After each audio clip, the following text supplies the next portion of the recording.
Hello, it's Darcy from Snails and Fairy Dust. Today I wanted to show you how to weave brick stitch on a metal frame. If you'd like to follow along with the exact pattern, you could find a link in the description below. But if you just want to learn how to weave on a metal frame, then follow along and you're going to learn how to do it right now.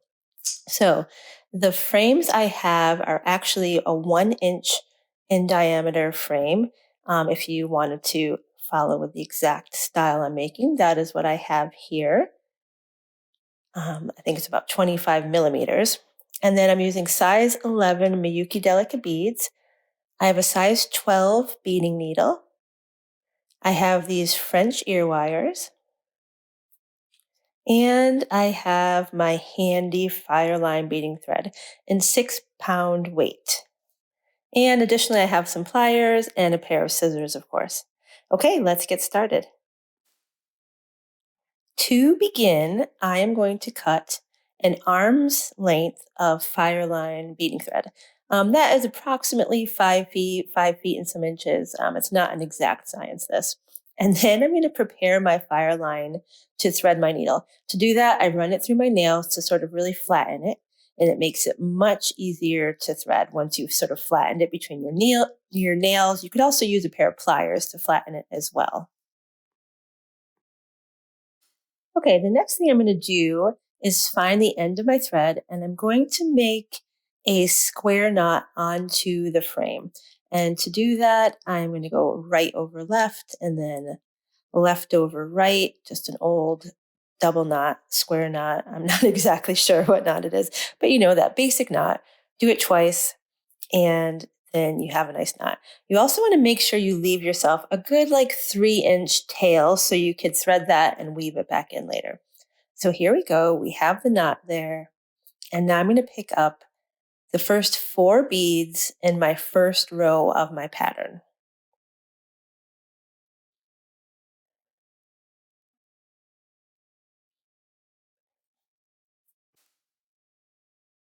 Okay, so now I have my first 4 beads, or you could also think of it as your first 2 groups of 2 beads, because we are doing double brick stitch here. And I pull those down to the wire frame. I bring my needle underneath the back of the frame, so from the back to the front. And then I'm going to take my needle and come back up through those second 2 beads. So I'm working from the front now and then coming through those beads. And you'll see when I pull it tight, the string is going to loop onto the frame. You'll see what I mean in 1 second. Okay, so you see that thread is on the frame now. And as a normal brick stitch, I'm going to bring my needle back down through the first 2 beads. And then back up through those second 2 beads again.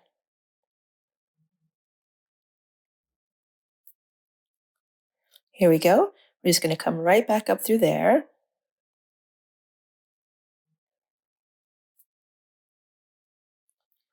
And pull that tightly. And you have your first 2 sections of your row of brick stitch. So I'm going to pick up my next 2 beads, slide those down to the frame, bring my needle around again.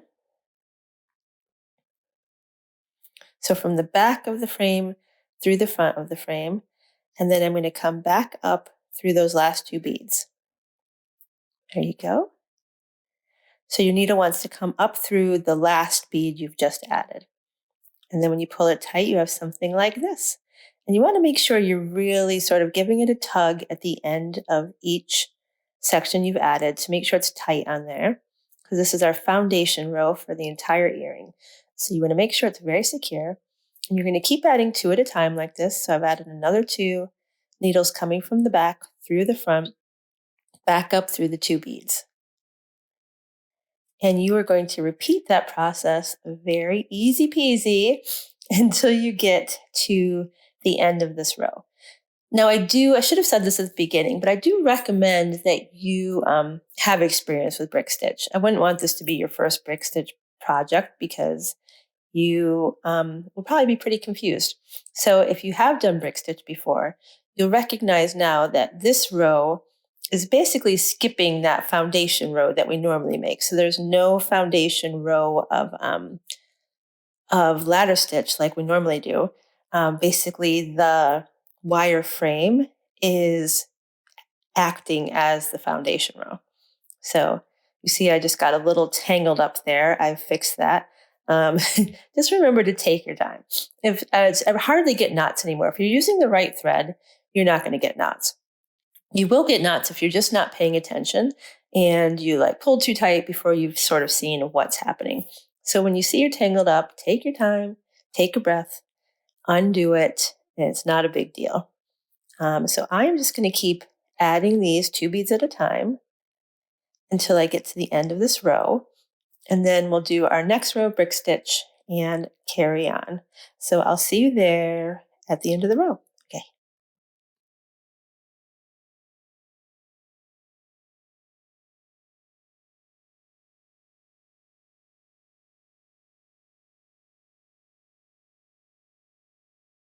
Okay, so here we are. I'm almost at the end of the row. Make sure you're really tightening up all those stitches in between. Like I said, you want this row to be nice and tight. You don't want those strings going around the wire frame to be sort of loose and loopy. That's going to ruin the effect of your earring. So here I am. I have 2 more to add before I get to the end of this row. So again, going from the back, coming back up through those last 2 beads. And here we have our first row complete, looking super cute. And now we are going to add our next row. I always turn my work over, so I'm working away from my dominant hand. So don't worry about flipping your work back and forth. So I flip that over. I'm going to pick up the first 4 beads of the next row, and I'm going to do the exact same thing.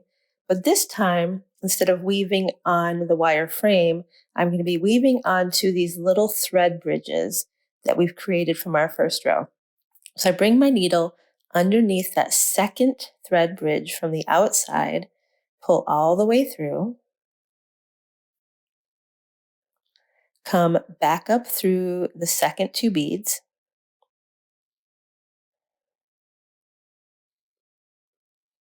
and then I'm going to go down through those first 2 beads,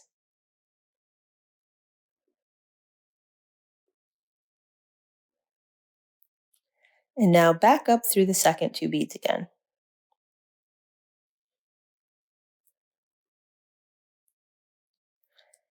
And for the rest of this row, we're just going to add 2 at a time, just like we did on that first row. So pick up 2 beads, and this time we're going to slide the needle underneath the thread bridge, the next thread bridge there. So rather than going underneath the metal frame, we're going underneath the thread bridge. And as you see, if you've done brick stitch before, this is really quite simple to do, to add your beadwork to a metal frame. And it opens up so many possibilities for you design-wise, because obviously there are so many different shapes you could get with metal frames. You could design your own. There are a lot on Etsy, even on Amazon, your local beading stores. Yeah, I mean, the sky's the limit, really. The other cool thing about the metal frames is that because this particular section isn't touching your ear, I don't worry so much about having it be gold fill. You know, anything that actually goes in the ear, I try to get the highest quality. So for personally, the only jewelry that I make is it's either sterling silver or gold fill, so that I don't worry about people having allergic reactions.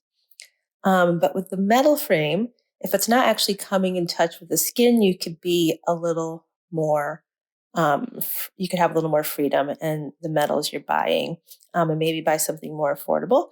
You just want to make sure it matches the color of your ear wires, and you don't want something that's going to turn green. So I usually opt for like a stainless steel, something like that. So here we are. I am continuing to just weave my brick stitch, my double brick stitch. That's what's happening here. I'm really excited about this pattern. It's super colorful, sort of different for me. Lately, I've been really thinking about playing with color more. So I think you'll see a lot more colorful things coming your way from me. Um, Not that I wasn't working with color before, but I think now I'm feeling a different color palette. I think that's what it is. It's just a brighter color palette is what I'm thinking about. Probably because it's so gray in England right now that I'm just dreaming of sunny, bright days with beautiful flowers. Okay, so you get the point here. I'm just rambling on. Sorry about that. And I'm going to keep going until I get to the last row and then just come back here and take a look because that very last bead I'm adding in a different way. So I will see you in a second.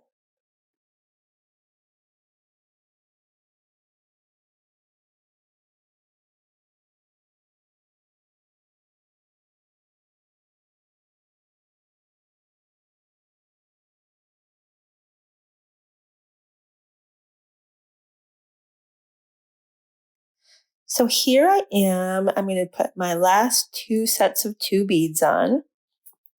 So I'm picking up those four beads and I'm going to do the same exact thing I have been doing, coming underneath that second thread bridge and then going back up through the second beads, the last two beads, and then coming down through the first two beads like that.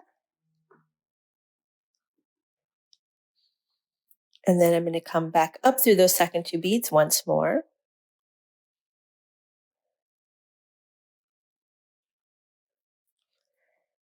And I have a little tangle here. Like we said before, just take your time, take a breath, follow the thread, see where you messed up, and everything will be fine.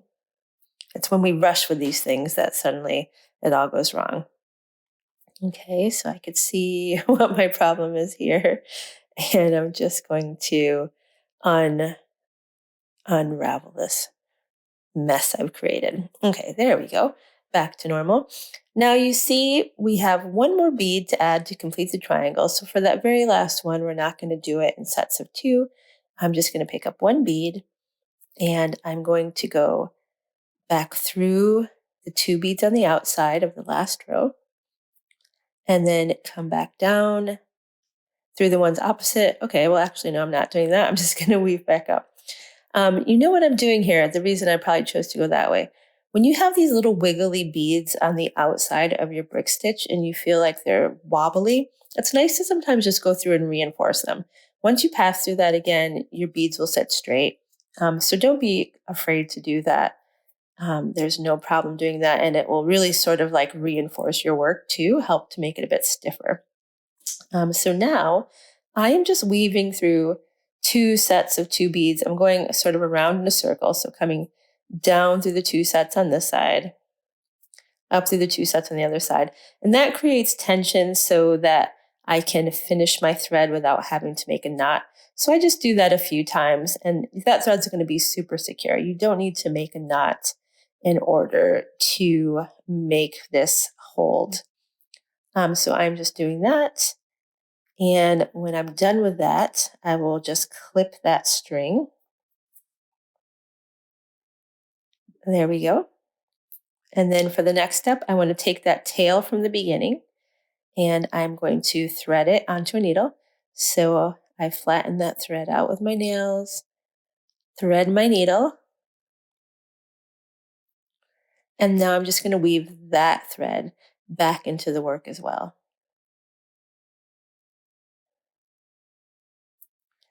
And once I'm done with that, I can go ahead and clip that thread, and then we're just going to add on our ear wires and we're all done.